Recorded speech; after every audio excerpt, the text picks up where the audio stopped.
کبھی آپ نے سوچا ہے کہ ہمیں بارش کا پتہ اس وقت چلتا ہے جب آسمان پر کالے بادل چھا جاتے ہیں، لیکن محکمہ موسمیات 3-4 دن پہلے ہی بتا دیتے ہیں کہ فلاں دن بارش ہونے والی ہے۔ اور حیران کی بات یہ ہے کہ کئی مرتبہ واقعی اسی دن بارش شروع ہو جاتی ہے۔ تو آخر محکمہ موسمیات کو یہ سب سے پہلے کیسے پتہ چلتا ہے؟ کیا وہ مستقبل دیکھ سکتے ہیں؟ حقیقت یہ ہے کہ محکمہ موسمیات مستقبل کو دیکھ نہیں سکتے، وہ دراصل موجودہ موسم کو انتہائی باریک بینی سے آبزرو کرتے ہیں، پھر سائنس، ریاضی اور طاقتور کمپیوٹر کی مدد سے اندازہ لگاتے ہیں کہ آنے والے دنوں میں موسم کس طرف جا سکتا ہے۔ سب سے پہلے زمین پر موجود مختلف موسمی اسٹیشن سے معلومات جمع کی جاتی ہے۔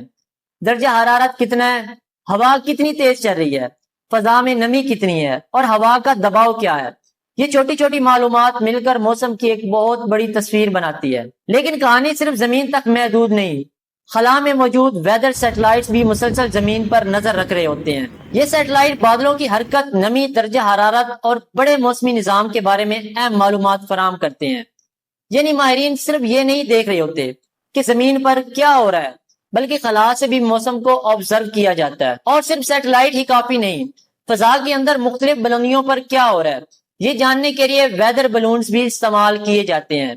یہ فضا کی مختلف تہوں میں درجہ حرارت، نمی، ہوا اور دباؤ کے بارے میں اہم معلومات حاصل کرنے میں مدد دیتے ہیں۔ اب آتے ہیں ایک اور اہم انتہائی چیز کی طرف، ویدر ریڈار۔ ریڈار بارش اور طوفانی بادلوں کی موجودگی اور حرکت کو ٹریک کرنے میں مدد دیتے ہیں۔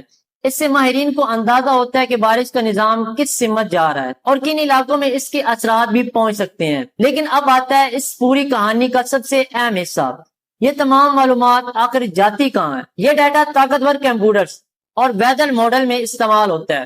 کمپیوٹر موجودہ درجہ حرارت، ہوا، نمی، فضائی دباؤ اور دوسری معلومات کو ایک ساتھ اینالائز کرتا ہے۔ پھر سائنسی حسابات کی مدد سے یہ اندازہ لگایا جاتا ہے کہ آنے والے گھنٹوں اور دنوں میں ماحول کس طرح تبدیل ہو جاتا ہے۔ اب فرض کریں ایک بہت بڑا بارش کا نظام آپ کے علاقے کی طرف بڑھ رہا ہے۔ ہوا کی سمت، نمی، فضائی اور دباؤ، دوسرے عوامل مسلسل اس بات کی طرف اشارہ کر رہے ہیں کہ بارش کا امکان بڑھ رہا ہے۔ جب مختلف ڈیٹا اور کمپیوٹر ماڈلز ایک ہی سمت کی طرف اشارہ کریں تو ماہرین اس معلومات کو اینالائز کر کے ویدر فور کاسٹ جاری کرتے ہیں۔ اور یہی وجہ ہے کہ آپ کو کئی دن پہلے بتایا جاتا ہے کہ فلاں دن بارش کا امکان ہے۔ لیکن یہاں ایک بہت اہم بات، ویدر فور کاسٹ کی 100% گارنٹی نہیں ہوتی، کیونکہ موسم ایک انتہائی پیچیدہ نظام ہے۔ جیسے جیسے پیش گوئی کا وقت مستقبل میں دور جاتا ہے، غیر یقینی بھی بڑھ سکتی ہے۔ اس لیے ایک دن کی فور کاسٹ عام طور پر کئی دن کے بعد فور کاسٹ سے زیادہ اعتماد ہوتی ہے۔ تو اگلی بار جب آپ کے موبائل پر نوٹیفیکیشن آئے کہ کل بارش ہونے والی ہے تو یہ مت سمجھیں کسی نے مستقبل دیکھ لیا ہے۔ اس کے پیچھے ایک فور کاسٹ، زمین پر موجود ویدر اسٹیشن، خلا میں موجود سیٹلائٹس، ویدر ریڈارز، فضا میں موجود آبزرویشن اور طاقتور کمپیوٹرز ماڈل، یہ سب کام کر رہے ہوتے ہیں۔ یعنی ہم بارش کو اس وقت تک نہیں دیکھ رہے ہوتے، بلکہ موجودہ حالات کو دیکھ کر اس کے اگلے قدم کا اندازہ لگا رہے ہوتے ہیں۔ یہی ہے موسم کی پیش گوئی کے پیچھے چھپی اصل سائنس۔ اگر ویڈیو اچھی لگی ہو تو ویڈیو کو لائک، شیئر اور چینل کو سبسکرائب کر دیں تاکہ ہم ڈیلی بیسس پہ اس طرح کی ویڈیو کے ساتھ ملتے رہیں۔